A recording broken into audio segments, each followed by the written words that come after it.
안녕하십니까, 보수의원입니다. 오늘은 저희 그 선거 지금 판세에 대한 이야기를 좀 해보고자 합니다. 그 이제 지금 얼마 전까지만 해도 그 민주당의 지지율이 압승을 압도적으로 나타나면서 이제 그 민주당이 지방선거에서 압승을 할 것이다라고 하는 예측이 굉장히 높게 나타났지요. 그런데 이 최근의 모습을 보면 국힘이 매끔 추격을 해가면서 또 공천 과정이 이제 정리가 돼가면서 이제 각 후보들 간의 경쟁력을 놓고 경쟁력 싸움이 벌어지면서 국힘이 지금 추격하는 모습을 보이고 있습니다. 자, 그러면서 앞으로 이 판세, 왜 이런 현상이 벌어졌고, 또 민주당은 왜 악재가, 어떤 모습이 악재가 있는지 좀 보기를 원합니다. 핵심은 단순한 어떤 정당 지지율의 변화가 아니죠. 정부 여당의 악재 누적과 피로감, 그리고 이에 반응하는 보수의 재결집이 동시에 나타나고 있다는 거예요. 자, 그러니까 초반까지만 해도 뭐 민주당과 뭐 국힘이 뭐 10%다 뭐 이러면서 뭐 거의 압승을 할 것 같은 분위기였어요. 그런데 지금 이 이제 공천 작업이 완료가 되면서 이제 뭐 국힘의 지지율이 30%를 넘어가고 40%를 향해 가는 그런 모습을 보이면서 추격을 하는 그런 모습이 보이는 겁니다. 그러니까 선거에서 가장 중요한 것은 생활의 문제죠. 지금의 민심에는 부동산 물가와 또는 어떤 부동산 문제와 물가가 자리 잡고 있다는 거예요. 그러니까 지금 뭐 이제 그 부동산 과세 정책으로 이재명 정부가 계속 그 부동산을 잡겠다고 얘기를 하는데 지금 실제적으로는 부동산이 오히려 오르고 있는 상황이고 그리고 이제 거래가 줄어들면서 오히려 월세와 전세가 지금 폭등하는 그러는 모습을 보이고 있단 말이에요. 그러니까 전월세 보험은 계속 늘어나고 있고 외식비와 공공요금 역시 빠르게 상승하고 있다. 그러니까 수도권에서는 집값 자체보다도 대출이자 생활비 부담이 훨씬 민감하게 받아들여지는 거죠. 그러니까 DTI를 규제하면서 이 또 뭐야 이자율을 높게 매기면서 오히려 생활비는 굉장히 많이 늘어나는 서민들이 굉장히 힘들어지는 그런 모습이 보였단 말이에요. 그러니까 정권 초기에는 어떤 기대감이 존재할 수 있어요. 그렇지만 국민 체감하는 경제가 나빠지기 시작을 하면 분위기는 확 달라집니다. 단순히 먹고 사는 문제가 이제는 그 선거의 핵심 문제로 됐다는 거죠. 게다가 이제 중동 리스크까지 지금 나타났어요. 호르무즈 해협 유조선 피격 문제. 이건 단순히 외교 사건이 아니라 한국처럼 우리가 에너지 수입이 의존도가 높은 나라에서 이런 그 유가는 바로 물가의 문제로 귀결된다는 거죠. 그러면서 이 대응을 잘 하지 못하는 이 정부에 대한 책임론이 나타나면서 오히려 이제 지금 그 악재가 또 쌓이고 있다는 것이지요. 또 여기서 또 생각을 해야 되는 것은 삼성 노조 파업과 산업 불만이라는 것이죠.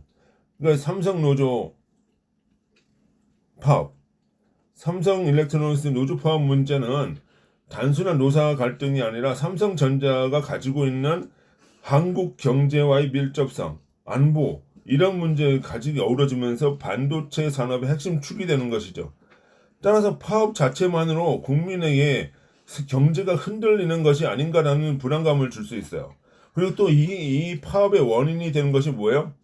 노란봉투법이죠. 하청업체 관련 법안을 노란봉투법, 그러니까 법이 시작이 되면서 이 하청업체들까지 전부 다 파업을 동조하는 이런 모습을 나타냈단 말이에요. 그러니까 정부 여당에 대해서 책임을 묻지 않을 수 없는 거예요. 그러니까 이 40, 그리고 초과 수익의 문제에 대해서 또 뭐예요? 이거를 배분해 달라. 라는 노조 측의 요구. 이거는 국민 정서가 받아들일 수 없는 것이죠. 거기에 이거에 또 더해서 이제 배당금제라고 하는 이런 엄청난 똥볼을 차니까 국민 감정이 지금 굉장히 격앙되어 있는 모습이죠. 응?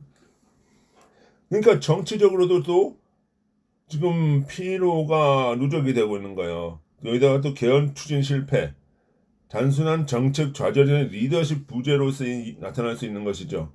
강하게 추진했던 의제가 무산될 경우 국정 동력이 약화되고 있다라고 하는 평가가 나오기 쉽다는 말이에요.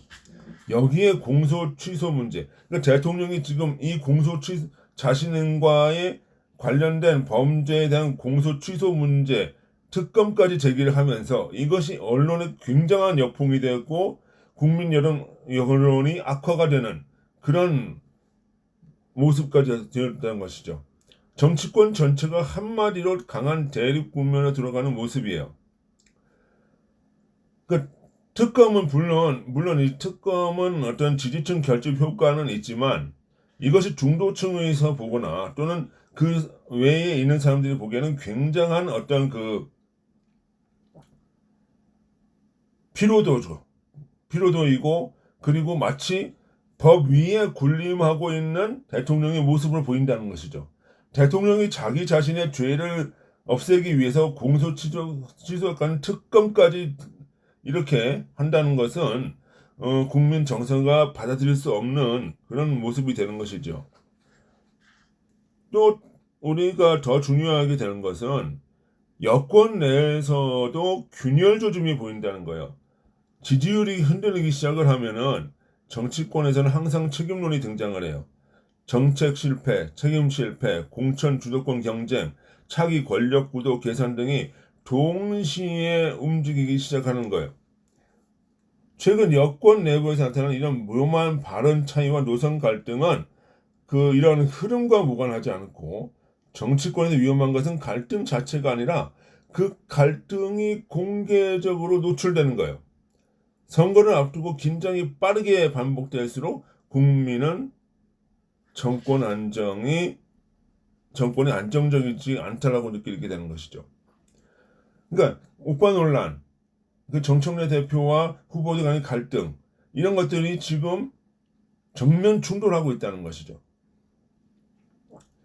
반면에 국힘은 오히려 최근 들어서 내부 갈등이 줄어드는 모습을 보이고 있어요. 한동안 보수 진영 내부에서 친윤과 비윤, 한동훈 계열과 이 충돌이 지속적으로 노출되었다는 것이죠. 그러니까 이 공천 과정에서 굉장한 이 알력 다툼 그리고 한동훈 전 대표를 제명하는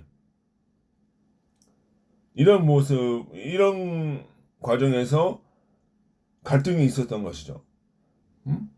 이런 것들이 이제 정리가 되고 수그러들면서 이제 장동혁을 중심으로 결집하는 모습을 보이고 있다는 거예요.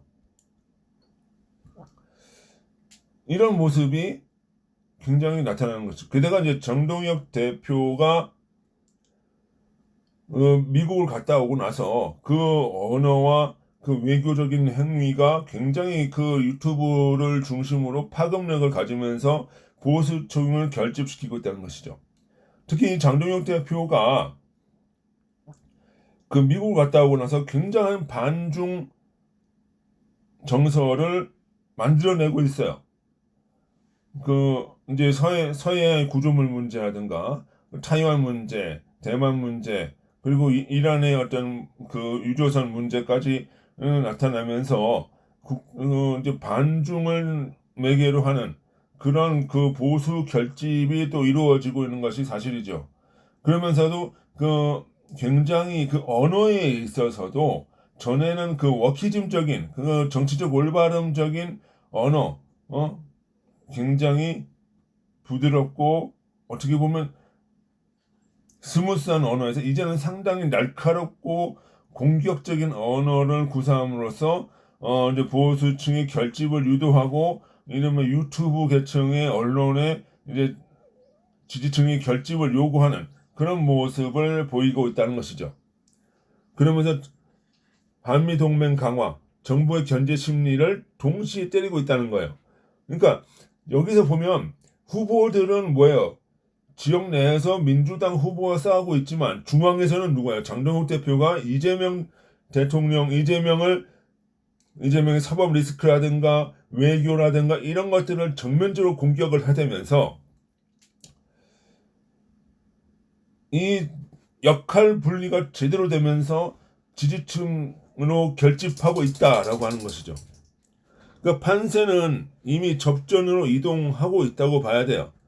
민주당은 여전히 우세를 가지고 있지만 그 초반의 압도적인 분위기는 꺾이고 있고, 반대로 국민의힘은 정부 여당의 악재 누적과 체감 경제 불안, 보수 재결집, 그 내부 갈등 완화 등으로 이제 추격하는 모습을 등이 겹치면서 빠르게 추격하는 흐름을 만들고 있다는 것이죠. 결국 이번 지방선거의 핵심은 수도권이에요.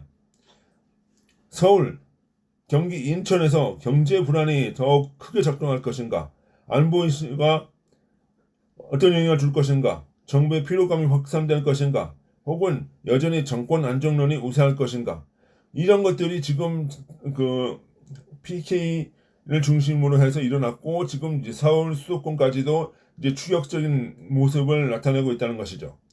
결국은 이 수도권의 역할에 따라서 판세가 크게 달라질 수 있다. 그리고 부울경에서는 이미 지금 국힘이 상당히 어느 정도 앞서고 있는 추세도 나타나고 있다. 결국은 이 수도권과 앞으로의 부울경, 이 PK의 어떤 분위기가 결국 판세를 좌우하지 않을까 싶습니다. 그러니까 우리가 보수라고 하면은 이런 다른 캐치프레이즈가 없어요. 반중, 부정선거, 그러면서 이 경제 불안, 시장 원리, 이것을 중심으로 내세울 때 보수가 결집을 하면서 지방선거는 이길 수 있다. 그런 것이죠. 결국은 장동혁 대표가 가져야 되는 것은, 국힘이 가져야 되는 것은 보수의 정체성, 한미동맹, 이런 것들을 외치면서 하나의 바운더리 속에서 어우러지는 그 모습을 보여야 될 것입니다. 그럴 때 지방선거는 승산이 있습니다. 초반과는 다르게 지금 국힘이 따라붙고 있습니다. 오늘은 여기까지 하겠습니다. 제 강연이 좋았다면 좋아요와 구독 부탁드립니다. 수고하셨습니다. 안녕히 계십시오.